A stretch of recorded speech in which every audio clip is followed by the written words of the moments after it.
دا اسلامي چې کومه میاشتې دي دا چې کومه میاشتې موږ سپوږمۍ سره ګورو د دې شروع کېږي د ماښام نه چې ماښام کله لمر ګروز شي نو نوې ورځ شروع شي بله ورځ شروع شي لکه د جمعې موږ وایو د جمعې په ورځ درود شریف ووایه نو د جمعې په ورځ درود شریف ویلو مطلب دا دی چې د زیارت په ورځ چې کوم ماښام دی د جمعې شپه دا پکې شامله ده نو د جمعې د ماښام نه والا تر هغه د جمعې د ورځې تر ماښامه پورې دا ټوله د جمعې ورځ ده دا جماعت اسلامي دی او نن د هغې 18 تاریخ دی د جماعت اسلامي 18 تاریخ دی او دا 1443 کاله د هجرت وشو رسول الله صلی الله علیه وسلم مبارک 1443 کاله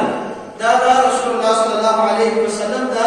مکې نه مدینې ته چې هجرت کړی و دا هغې برابر شو په دې میاشت کې امام غزالي رحمت الله تعالی علیه د هغې عرس دی د هغې مثال دی په دې میاشت کې د حضرت جلال الدین رومي مولانا روم د هغې عرس میاشت ده او دا میاشت چې کومه موږ یادوو جماعت اسلامي اخري خور ورته زما خیال پښتو کې وایو موږ دې پسې زبرګه میاشت ده زبرګه میاشت او ورپسې زبرګې میاشتې پسې بیا د شوقدر میاشت ده د شعبان میاشت ده او شعبان پسې بیا رمضان دی بیا روژه راځي دا میاشت کومه ده جماعت اسلامي په دې کې حضرت ابوبکر صدیق یعنې د هغې 20 تاریخ د دې میاشتې 20 تاریخ باندې د هغې مثال مبارک شوی و او دا رسول الله صلی الله علیه وسلم د وړوکوالي دوست یار حضرت ابوبکر صدیق او لومبی خلیفه دی لومبی سړو کې لومبی مسلمان د هغې صفتونه نه ختمېږي